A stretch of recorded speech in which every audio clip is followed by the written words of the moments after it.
Yo guys, I've got a spark which I'm going to use to ignite the fire for a brand new iteration of this miniature ranking series here on the channel. Today we're going to be ranking all 18 Trackmasters. It's weird for me to be saying 18 rather than 16 because this time we have to take into account the two additional Trackmasters that came from one of each new elements that Trap Team introduced, the light and the dark of course.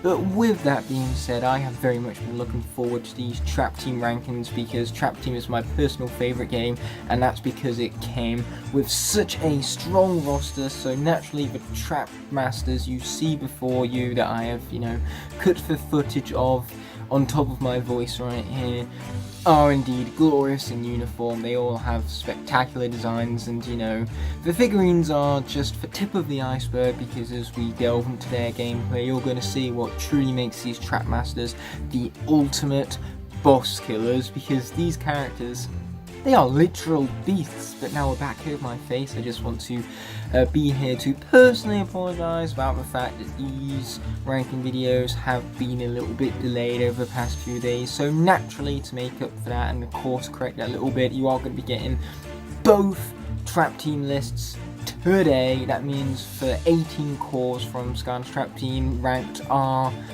going to be uploaded shortly after this here video.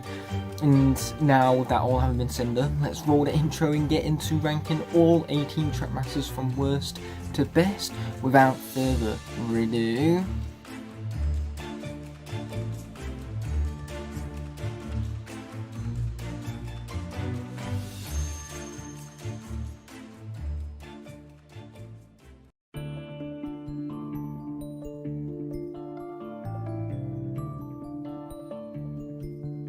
Coming in at dead last, number 18 is going to be a really obvious choice for me, because those of you who know me know that I despise Blastermind with every fibre of my being, for the pure reason that despite being a Trap Master, he is weak as shit.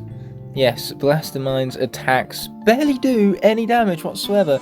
His moveset is more experimental, and unfortunately, the said experiment did not pay off. Like, sure, his moves most certainly are unique in comparison to other Skylanders. He can shift the gravity of enemies and cause them to slam down. That would be great if it dealt more damage.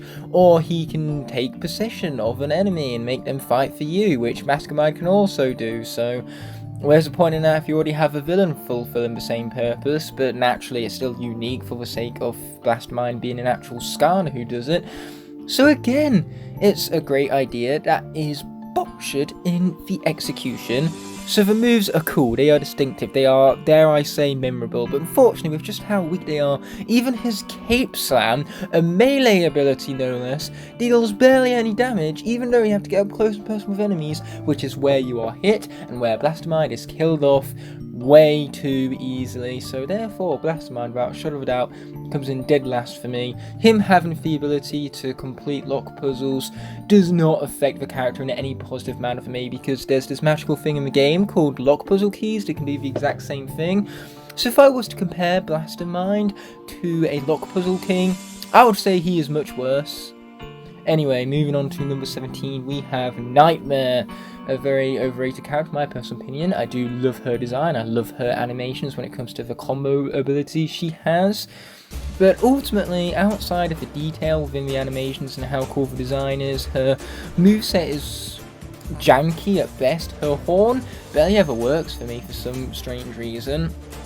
And her charge is so straightforward and lacking in momentum, and so because of that, her movement is awful with her lack of agility, and it just makes her wide open hitbox far too vulnerable to enemies, to where Nightmare just isn't very good in combat. She can't last very long. Her damage stacking abilities is a good concept, but just like in Blastermind, they botch her in execution because ultimately she can't survive long enough to really stack up damage, and neither can enemies. Like, seriously, by the time you stacked up enough damage, enemies are defeated, which you could say is a good thing, but that's after having the sword strike taken forever to defeat them because it's so slow and janky. His hitboxes are not nearly as powerful as it needs to be. But moving on to number 16, we have Tough Luck. If you love this character and she is too low on the list in your personal opinion, that's just Tough Luck. But Putting all puns aside, I have grown a bit more of an appreciation for this character given for memes because I accidentally mispronounced her name as Tough Wook in a stream, and since then that has become such a channel meme to where it's now even an emote for my members to take advantage of. Anyway, getting back on track with Tough Wook herself, her design is awesome. I love her Traptanium blades. But unfortunately her moveset doesn't really live up to all that. Sure, her Traptanium blades are pretty powerful and they have some well animated combos, but the moveset doesn't really flow. She's not fast paced, and all she does is create like a bush of levers that she can, of course, well, 4-leaf clovers that she can hide in and heal up in and create surprise spring attacks. So it's ultimately an amalgamation of stealth elf's abilities along with a few others to make a moveset that's not really all that memorable, and it's not nearly as powerful as other Trapmasters either, making her playstyle not really one that I particularly enjoy on a personal scale. I can definitely see the love behind this character for certain people, but because this gameplay is certainly tailored towards a specific playstyle, and that is not my playstyle, I cannot say for myself that I have that same appreciation. But moving on to number 15, we have a character who's way overhated on, and that's going to be Headrush. This character has a lot of momentum and pacing moving forward. Like, seriously, she can drift and elevate her power through time, which is really cool, and it's really easy to dodge attacks while she's rushing, mind you. Then she has her Stomp and her Yodeling, which builds up a really unique and diverse moveset, and she's powerful too. It justifies how close she has to get with her Stomp with how much damage she deals and the area damage it does as well. So she's a lot more effective in combat than people let on. I feel like they don't get past her first few upgrades and then just say she's terrible, but believe me, a fully upgraded Tough Rush, what I meant to say is a fully upgraded Headrush is nothing to sleep on. And her design is pretty cool too. The fact that she has Traptanium horns, it's really cool. And her posing just makes her look really intimidating, and it's a character you really want to play as because of it. But moving on to number 14, we have Nigma, one of the coolest designs of the Skylander ever conceived. He's a rather mysterious figure because he doesn't even have a face, which is just a really dope idea right off the bat. And then the clear plastic on his figurine combined with the reds and the golds makes for a really sharp, contrasting figurine that just looks so damn cool. And his weaponry is also awesome. The fact that he has a staff with an eyeball and then like 2 axe blades on the edge of it, mind you. It's just, if I was to summarize this guy's design in one word, it would be cool. But moving on to the gameplay, on the other hand, again, it reminds me too much of Stealth Wolf with his sneaking around, his heavy melee based abilities.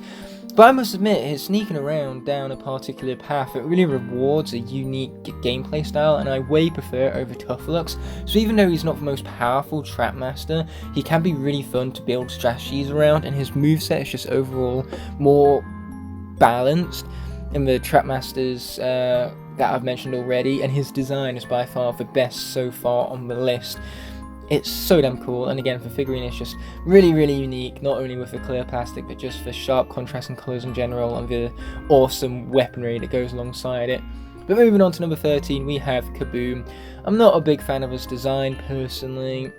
You know, it's just a big bodybuilder with a massive cannon, but it does remind me of Arnold Schwarzenegger in a way, especially in the TV show, given that he had a similar type accent. So I can appreciate that because I'm a huge Schwarzenegger fan. But moving on from there, Kaboom's moveset is just kind of dull, really. I mean, it's just like Bouncer and a Hothead combined into one. He has a dash, and he can fire off his cannonballs everywhere. They can be pretty effective because they literally bounce everywhere and deal a good chunk of damage considering their projectiles. He's almost the Drobot of Trapmasters, almost. The problem here being his health and how low it is, and that doesn't justify how big the hitbox is neither, because he has one of the biggest hitboxes despite having some of the lowest health for a Trapmaster. You can see where the effectiveness runs dry. 2 hits in Nightmare mode and Kaboom is done, no matter how well you can keep your distance with his cannon, and that makes him a one-trick pony because you literally never use any of his other attacks because they have so much end lag that they're not worth using at all. And why use abilities with end lag that are guaranteed to get you dead with a character that has like 600 health? That's an exaggeration, but still. Now moving on to number 12 is a character that I really like. I love these Trapmasters moving forward, and unfortunately for number 12, Jawbreaker is just the least of the 12 I love the most, you could go as far to say. Now, Jawbreaker has a really cool design. The fact that his titanium weapons are fists is a really unique concept, and his Robo Rage mode adds a lot of speed and momentum to make this a very fast-paced and fun character to use. His hypercharged Haymaker is the saviour of any situation because it's so darned powerful and I love it.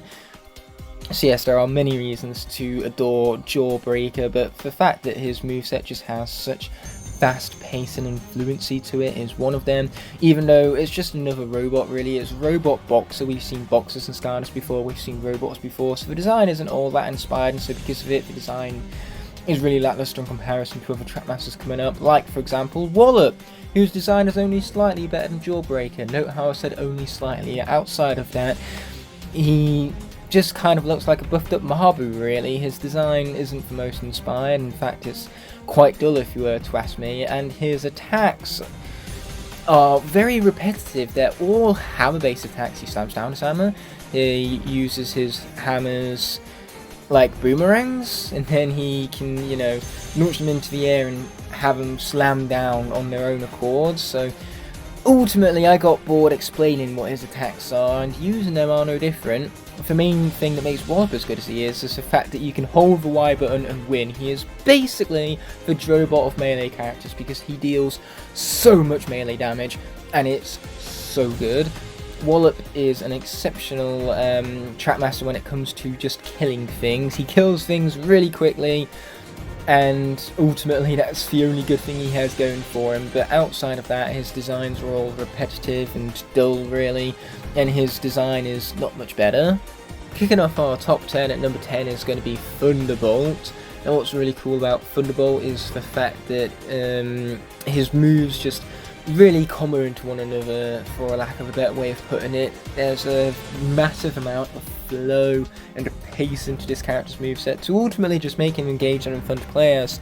Like seriously, you can use his sword to strike down clouds that you summon to make them more electrified, and then you can use this tornado to twist them around even and just hit enemies from all fronts. He's a really powerful melee character, and he has his projectiles on top of that too to just really balance them out and make him one of the most effective Trapmasters in combat for it. Ultimately though, his design isn't the greatest. He's just kind of like a massive weather-based being, you know, a combination of lightning rod, and it doesn't help that it becomes less memorable with time, considering that Wildstorm was introduced in Imaginators and he's just the upgraded, better version of Thunderbolt, for a lack of a better way of putting it. So ultimately Thunderbolt isn't the most memorable Trapmaster, but he certainly is one of the most effective to play as. But moving on to number 9, we have Lobstar, a character whose moveset can be quite boring, but it certainly is effective, and it has a risk and reward type element to it as well, because you can choose to boil yourself up and deal increased damage and just conduct things a lot more faster with quicker pace and better fluency if you conduct said boiling, but boiling leaves you vulnerable and you can get hit during its warm-up, so naturally you have to choose whether in combat to boil yourself or not, or just risk having for regular, slower and less powerful attacks. And that risk and reward keeps you constantly invested even and concentrated on the combat at hand. His design is also really clever. I mean, he's a lobster that lobs stars, hence the name and everything. And above all, it's fun to keep your distance and just literally lob stars at enemies. His pathway where you can launch more powerful stars and create a star shield around you makes him really effective, especially at defeating bosses. Like seriously, those powered up starfish shots can one-shot just about anything in your wake, and it's awesome. But moving on from there, at number 8 we have Snapshot, easily one of the most balanced Skylanders possible from the Trapmaster lineup at least, because he has both melee and projectile attacks, so you can easily transition between the two to make for a really flowing combo heavy moveset that has a lot of maneuverability to it. Like seriously, this character can very easily turn around. In fact, you can jump, turn around and create a nice projectile slam from it all, so his upgrade chamber is one of the more sophisticated and is really fun to explore this character's attacks further. You also have a tornado thingy, well more so a riptide type thing. I struggle to explain his tertiary attack. The point is you can use that to even bring in a fresh gameplay style for this character as you keep your distance and control that as enemies in front of you are just swept up by it and dealt damage almost. So yes, Snapshot just has moves that on the surface are quite basic, you know, just a sword slam, and then he also fires off his swords and his bow and arrows to create projectiles. But ultimately, once you expand upon that, he becomes really fast-paced and really fun to use. But number 7 is going to be Bushwick, a character whose combos are really fun, a character who's full to brim with personality because he's rather brainless almost. It's very funny to watch his goofy expressions when you finish a combo and he becomes dizzy at everything. He literally head slams the ground and is on the verge of causing brain damage, and yet he continues to throw out these attacks anyway. You can even pick out a particular enemy and absolutely annihilate them by creating combos that really flow, and I don't mean his literal combos that are well animated in and of itself. I mean you can lob an acorn, and then as you're focusing on a particular enemy, you can, after they've been stunned from said acorn, conduct all of your melee damage on them with his axe-based combos. So yes, this character's really fun. He has a great personality, a great design too, with a pose that's just really intimidating. He's a character that you really want to pick up and play, which is why he was my first ever non-starter pack Trap Master that I picked up. I picked him up alongside the starter pack on Trap Team Day 1, because he just looks so cool and so fun to play with. And I was right, he most certainly is. And that's what gives Bushwick number 7 on the list right here. But number 6 is going to go to Gusto, a character whose boomerang is so goddamn effective. Like, seriously, you can keep your distance very well, and your boomerang doesn't just deal one cycle of damage to a whole wave of enemies in front of you thanks to its large hitbox, but it returns to you as well, dealing that damage on the way back. Not to mention, Gusto's health bar is huge, so everything that goes into this character goes into making him effective. Sure, he doesn't have the greatest design, which did put me off getting this character for the longest time, but now that I look back at it, it does heavily remind me of the character of Risterix, I think that's his name, or Asterix, mind you. And not only does he remind me of that character, an old French cartoon, but it just reminds me of French culture in general, with the fact that in French culture there is a huge emphasis on food. You can see that in films like Ratatouille, as well as the fact that Gusto got an alter ego in Lost Islands that gave him a baguette. A very stereotypical French delicacy, mind you. I mean, I call it a delicacy, it's just bread, but the French, you know, per the stereotype, love their bread and their wine. So Gusto is just a really expressive character and more than meets the eye. And all his moves do have a nice flow to them as well. Like, you can just use his boomerang as a one-trick pony, but using his other moves creates a nice flow and a great fast pace to the character. And all of the other moves complement one another. Like, you can use his suck in ability to suck in your boomerang and then have boomerangs for breakfast as his soul gem ability. It's just a very well constructed moveset that I really enjoy playing with, or, you know, experimenting with, to be more specific. And that, my friends, is why I like Gusto a lot more than I was expecting, making him probably the biggest surprise when it comes to my expectations and the reality of a Trap Master. But moving on to number 5, we have Gearshift, one of the most broken characters in the entire franchise. Gearshift can launch projectiles at an immense pace, mind you, and then on top of that she has fast pacing because she can cartwheel and leave behind little gears that when you're in her hula hooping form, she can hula hoop forward and just maneuver them about. It feels like the kind of stepping stone based moveset that Barbella was inspired by later on in the series. And so Gearshift, again, all of her moves complement one another, and it makes her really fast paced, and it really rewards your strategy as you pick between either a more projectile heavy moveset even, or a melee orientated moveset, and either way you spin it, Gearshift is going to be effective with moves that just flow together so damn well to make her so fast paced. And on top of that, her design is awesome, having a massive Traptanium gear on her figurine just presents her as quite intimidating with a massive weaponry, and it just makes her more unique and memorable for it. But moving on to number 4, we have Shortcut, a character who's really expressive on his figurine, and it shows a lot of personality for the fact that he has scissors that are twice the size of him, and he has all sorts of cuts and stitches everywhere, from no doubt where he made mistakes with his scissors. He even summons little miniature ragdoll that really remind me of the movie 9. So overall, Shortcut just has a lot going for him design-wise, and it's awesome. His texturing is awesome, and it's really creative. Some of the best design work we've seen from any Trap Master, but ultimately, it's not only the attention to detail to make Shortcut such a great Trapmaster, but also his in-game moves. His scissors, when you cut with them, go so fast that they become a blur, which is phenomenally well animated. And on top of that, he can also use his scissors as stilts. Not only does he have his ragdolls, but he has his needles too, to give his gameplay as much of a personality as what the figurine presents itself with. So overall, Shortcut's just really expressive. He's really effective in combat because he just deals huge chunks of damage really quickly. Again, another inspiration for chain reaction, I'd imagine. A lot of the senseis were inspired by the Trapmasters because they were all just so good, mind you, and I couldn't blame them from finding an inspiration from things that are good elsewhere. And Shortcut is one of the finest examples of a phenomenal Trapmaster.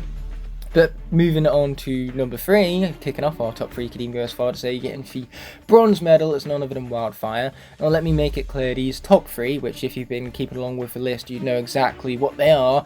They constantly bounce around, but I think this is where I'm happy to solidify the list. These top 3 in the specific order I'm about to express for all of you right now, but believe me, it's really damn close. Each of these characters, in terms of how much I love them, it must be like a fingernail equivalent separating them.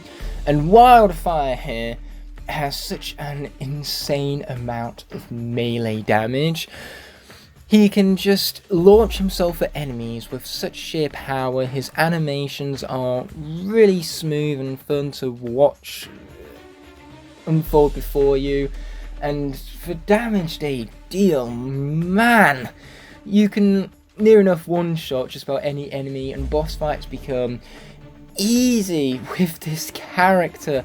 Not to mention there's such a sheer attention to detail in the design and the texturing of said design. You know, you rub your fingers along his back and you can truly feel the mane, as he is a metallic based lion, and on his shield there is a face embodied upon it, which is just such a sheer amount of detail that I truly admire. And the design above all is incredibly intimidating, and that intimidation translates so well into the game because he's so powerful and a force for the enemies to fear.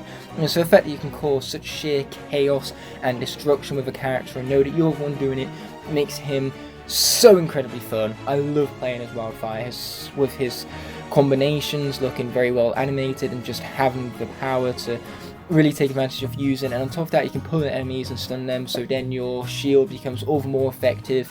You know, you might miss them, but if you pull them in and stun them, they can't hit you, and you're hitting them to where they're being defeated before they even have a chance to hit you back. It's such an effective move style that just truly allows his moves to chain together. I'm not sorry for that pun right now.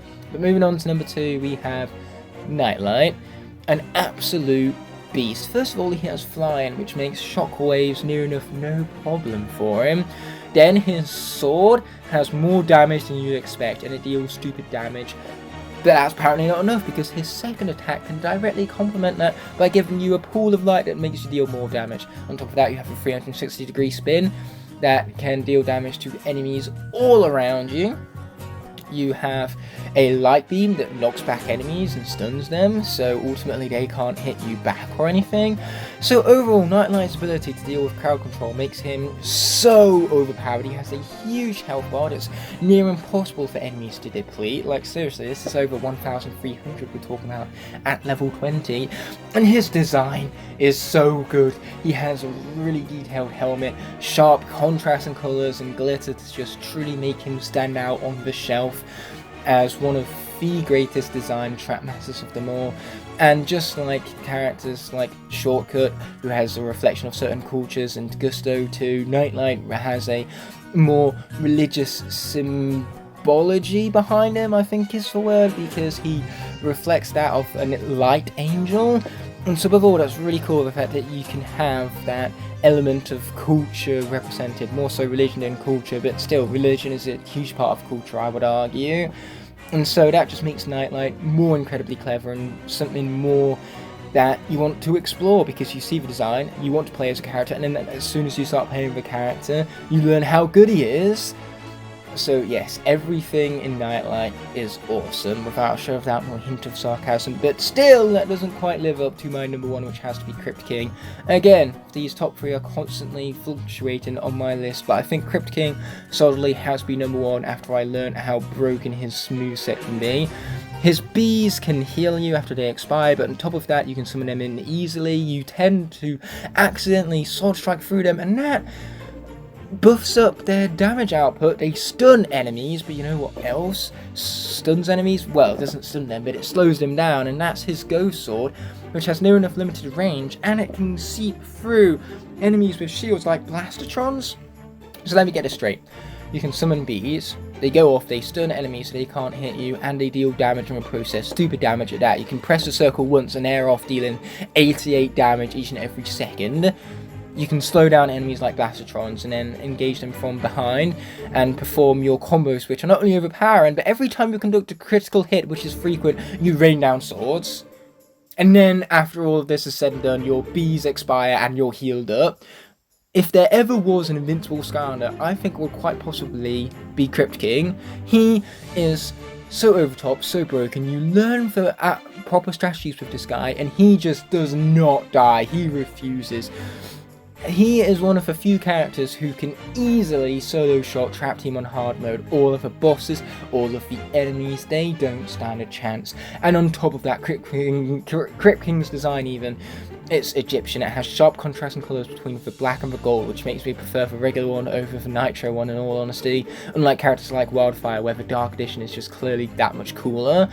But with Crypt King, you know, the Egyptian design, the exploration of Egyptian culture, the fact that you can truly appreciate that culture through its representation in this character, it's all phenomenal stuff, and I adore it. Crypt King, without a shadow of a doubt, as you can tell from the excitement in my voice, is my favourite Trap Master. Now, with that all being said and done, this video is coming to an end, but before that happens, I first want to thank all my Blazing Knights and Scorching Dragons whose support allow me to continue pumping out quality videos like this one. Without them, this all wouldn't be possible. Therefore, I genuinely appreciate every last one of you from the bottom of my heart. If you enjoyed this video, I have others you can watch by clicking on screen now, and you can even subscribe by pressing the button on the bottom right hand corner of the screen. Thank you all so much for watching, and I'll be seeing you in the next one, but until that moment arises, peace!